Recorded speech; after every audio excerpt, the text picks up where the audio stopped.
Quran surah ke-49 misal, ya. Dari ayat yang ke-11. 11 sampai 12. Iman dulu. Kalau tadi dipisah, langsung laki-laki, perempuan, detil. Sekarang disatukan untuk semuanya. Kalau Anda ingin menggabungkan keduanya, maka gunakan huruf alladzina. Alladzina disebutkan 1080 kali dalam Al-Quran. Ya, alladzina ismun mausulun yadullu ala al-'amiyatil jama'. Ya, isim mausul konjungsi huruf yang menunjuk pada objek keseluruhan tanpa kecuali. Nggak ada batas. Laki-laki, perempuan, besar, kecil, tua, muda. Makanya kalau sudah ada alladzina, sudah mencakup laki-laki dan perempuan. Ya ayyuhalladzina amanu. Hai orang-orang yang telah merasa punya iman. Semua laki-laki, perempuan, tua, muda, besar, kecil, kaya, cukup semua. Disebutkan 68 kali dalam Al-Quran kalimat ini. Ya, saya panggil kalian. Baik kalian sedang dekat denganku, sedang menengah, sedang jauh. Harfun nida lil qarib mutawassit wal ba'id. Memanggil semua jarak. Ayyuha, ya disebutkan 361 kali dalam Al-Quran. Ayyuha, saya tegaskan. Ayyunya munada, haknya tanbih. Saya ingatkan. Ayyuha disebutkan 150 kali dalam Al-Quran. Kata Allah, ya ayyuhalladzina amanu. Demikian cara menerjemahkannya. Hei orang-orang yang telah merasa punya iman. Saya nggak peduli. Kalian sedang dekat dari saya, menengah jaraknya, ataupun sedang jauh dari saya. Sepanjang ada iman dalam dirimu, aku peringatkan. Ha tanbih. Aku peringatkan. La yashar qaumun min qaum. Jangan gunakan lisanmu untuk mencela orang lain. Jangan saling mencela, kata Allah. Pada yang tidak layak untuk dicela. Jangan mencela. Jangan sibuk seketika gitu. Di iman kita itu akan menjaga kita dari perbuatan tercela. Termasuk mencela sesuatu yang memang tidak harus dicela. Berselisih, saling menghina, itu kan bagian dari celaan. Menghina, celaan. Ayo. Saling berselisih, umpatan, itu celaan. Kalau perbuatan yang sudah tercela, dicela perbuatannya boleh. Tapi kepada orangnya pun itu dihindari.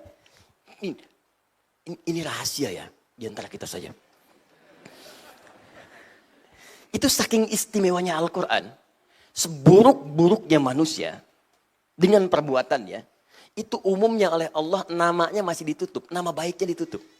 Namanya. Yang dicela perbuatannya. Contoh, ibu kenal Fir'aun? Bagus. Kalau ada yang kenal, saya pulang deh.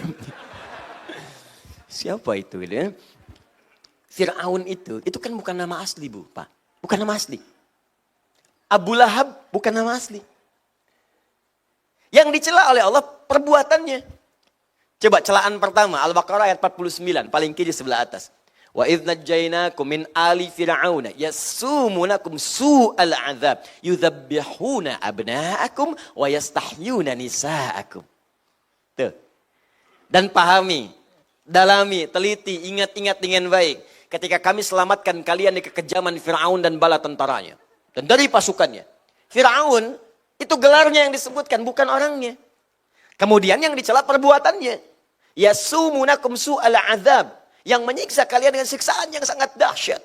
Apa diantaranya? Yudzabbihuna abna'akum wa yastahyuna nisa'akum. Dia tugaskan algojo untuk mendampingi setiap perempuan yang sedang mengandung hamil. Begitulah laki-laki banting ke tanah sembelih di hadapan ibu yang baru melahirkan dia. Fir'aun. Fir'aun.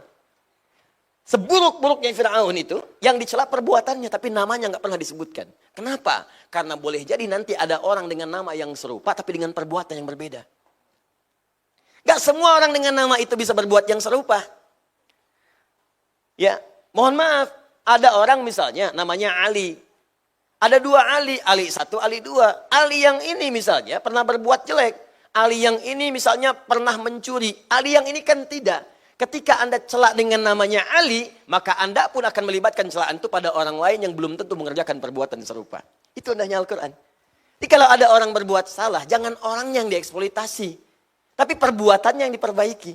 Makanya dalam hukum positif pun termasuk di Indonesia, kalau ada orang berbuat salah, pasti yang disebutkan inisialnya. Tersangka AM. Tuh. Ya, jarang kan menyebutkan nama orangnya? Ya, tersangka UMR. Ya kan? Tersangka misalnya HSI. Tersangka APB. Selalu inisialnya. Karena boleh jadi ketika disebutkan namanya, orang lain nanti akan teriak, oh nama saya itu. Jangan-jangan saya tersangka. Tidak. Paham ya? Jelas ya? Nah, maka Anda pun kalau membuat inisial-inisial termasuk dari Ustadz, cari inisial-inisial yang baik. Jangan sampai menyebutkan sebuah inisial yang menghasilkan nilai yang tidak baik di dalamnya. Kalau masih baik silahkan. Ya, Ustadz Abdus Somad, UAS, masih baik. Ustadz Bakhtiar Nasir, UBN, masih baik. Ya, Habib Rizik Syihab, HRS, masih baik. Ustadz Adi Hidayat, UAH, UAH, masih baik. Gak ada masalah. Ustadz Yahya Kusmayanto, Uya-Kuya, nah itu ganti. Itu nggak usah. Paham ya?